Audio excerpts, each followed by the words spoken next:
السلام عليكم، ازيكم يا شباب؟ عاملين ايه؟ يا رب تكونوا بخير. فيديو النهارده هو الفيديو الثالث من محاضرات تصميم شهادات التقدير. دوت كورس احنا عملناه وبدأناه تقريبا من 3 4 ايام.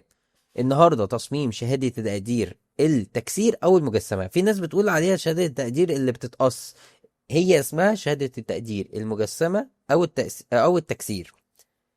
يلا بينا نبدأ بإذن الله. فيديو النهاردة مش هيكون طويل زي الفيديوهات اللي فاتت. إن شاء الله الفيديو يكون سهل وبسيط عليكم. النهاردة زي ما قلت لك المحاضرة ممكن التالتة، ولكن هي المحاضرة الأولى في تصميم شهادات التكسير. يلا بينا.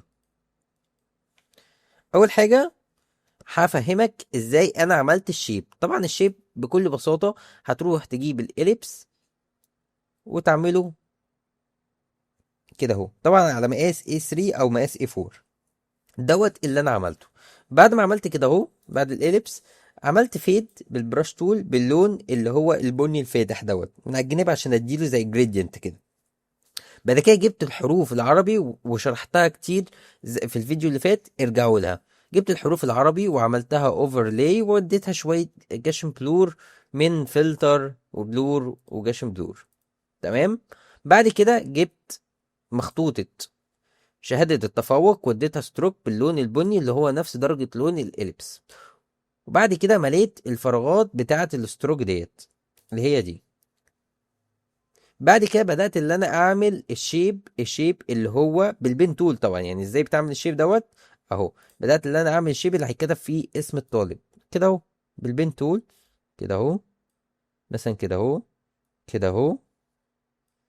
خليها بالميلان دوت عشان شهادة التكسير بتحب الميلان ده. وبعد كده عملتها شيب. ممكن نغير بقى اللون، نخليه مثلا باللون الابيض او بالمنظر ده. تمام تمام.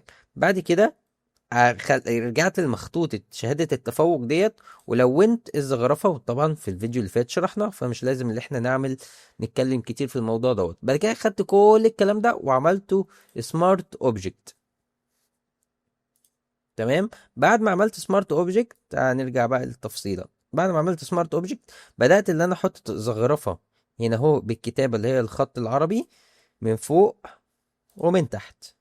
تمام. بعد كده بدأت اللي انا احط الكتابة بتاعتي اللي هي الكيو ار كود اللي من تحت اهو. لحظة اهو، كيو ار كود والتواصل عبر الفيسبوك والكلام دوت. في واحدة تواصل تانية بس ايه، هي مش باينة اهي. تواصل عبر الواتساب اهي. تمام تمام. بعد كده بدأت اللي انا احط اللوجو بتاع السنتر اهو. طبعا زي ما شرحنا في الفيديو اللي فات، احنا عايزين الشهادة التقدير اخده لونين او اخده الوان من بعضها.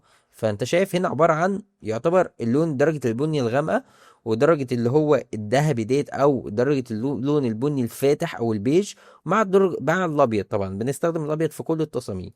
مع طبعا كتبت هنا ريكتانجل وتتشرف اكاديمية طيبة وحطيت اللوجو بتاعها. تمام. بعد كده بدأت اللي انا احط شيب اللي هيتكتب فيه بمنح هذه الشهادة للطالب الطالبة. ودي حطينا زي ما قلت لك كشيدة، وفصلنا ما بين هنا تقدر الطالب وهنا فاصلة الطالبة. او ممكن على فكرة، بس عشان انا من رأيي اللي انت تعملها مثلا يعني تقفل حرف الب احسن. انا من رأيي تقفل حرف الب احسن. كده هو الطالب، كده الطالبة.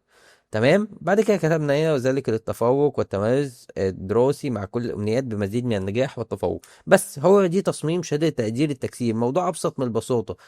تمام. دي المحاضرة الأولى وهي سيمبل خالص عن مقدمة في تصميم شهادات التقدير التكسير. أتمنى الاشتراك في القناة والإعجاب طبعا بالفيديو. وطبعا هسيب لكم التصميم تحت في الديسكريبشن، وكل المخطوطات اللي انت هتكون عايزها هتلاقيها برضو في الديسكريبشن. كان معاكم محمد قيم، والسلام عليكم ورحمة الله.